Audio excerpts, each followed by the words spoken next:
And we're continuing on our shell script tutorials for 2017.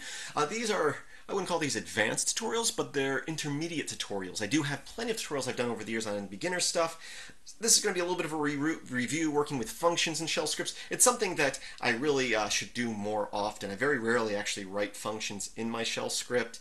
And lots of times if I did, it'd probably make things a little cleaner and easier. Let's go ahead. I'm going to use Vim as my text editor, but use whatever text editor you prefer. So I'm going to go into Vim, and we're always going to start off with our shebang line. Oops, if I could type today, bin bash. This is just telling the computer what interpreter to use, because there's different shells. And if you don't give it that shebang line, that first line saying use the bash interpreter, it's going to use whatever's default on that system, which may act different than bash. So that's important, because the default on my system is not bash, and there are some differences. Although I write most of my scripts in bash, since that's one of the more common ones installed on systems by default.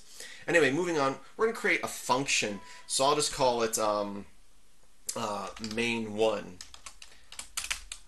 And now we can put stuff in here. I can say echo test, echo this is function 1. So there's a function, and now I can call it just by calling it main anytime I want. So if I save this, make it executable, which we just have to do one time on our system, it's just giving that script permission to run. It's a security thing to make sure that programs just don't run without your permission on your system. And then I'm going to say dot slash. Dot slash just means in the current directory run this, because there might be a system-wide program called functions.sh would run before this one. So you got to tell it in this folder run this script rather than one that you've installed to your system. So I'm going to go ahead and run that. And I have a little typo there. I didn't call my function main, I called it main1. So let's try that again. I'll save it, run it again, and there we go. You can see test, this is function 1. And if I go in here, I can copy this line a couple of times. We'll copy it 4 times, and if we run it, now it runs that function 4 times. Let's make a second function. We'll call it main2. I'm going to say echo main2 echo this is another function,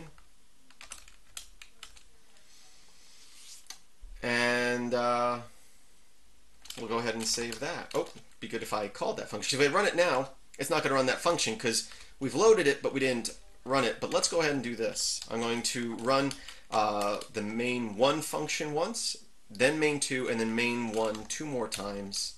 Go ahead and run that. Right there. And there you go. You can see it ran the first function, the second function, and then it ran the first function 2 more times. Now let's add variables to the situation, because that's where functions really start to become handy. So let's make another function. I'll call it, I'll just call it main3, whatever. In real life, you'd want to name your functions something a little more useful than that. What I'm going to do in here is I'm going to say echo the person is, and I'll say $1, and I'll say echo $1 is a good employee. Now I can call main3 down here, but I got to give it some input. Here we're looking for a person's name, so I'll say Tom. Now if I run this, you can see it runs our first few functions, and at the bottom here it says the person is Tom. Tom is a good employee.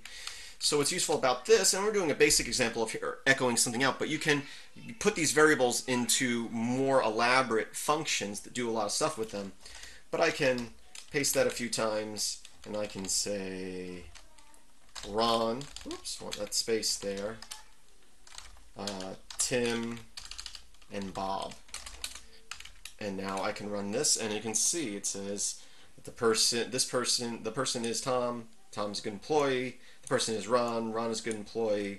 All the way down through Tim and Bob. And now you might be thinking, okay, what is the 1? So you can pass it many different variables, and just as you can pass variables to your script itself, the variables are numbered. So if I was to come in here and I was to say Tom Smith, Ron Carpenter, Fisher, and why can't I think of a name? Jones. There you go.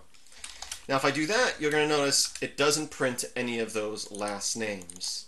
It's still only saying the first name. So what can we do here? Well, if we want the first and last names to be into separate variables, we can do that. If I want to, I can say the person is Tom Smith. Tom is a good employee if you don't want the name the second time. So we'll run that and you can see the person is Tom Smith. Tom is a good employee. The person is Ron Carpenter. Ron is a good employee. The person is Tim Fisher. Tim is a good employee, so forth and so on. Or what I can do, if I wanted it to display it all together every time, and I'm not going to want them separate, I'm going to want the last name and first name always together, what I can do is I can put, let's see, that's not really what I want to do.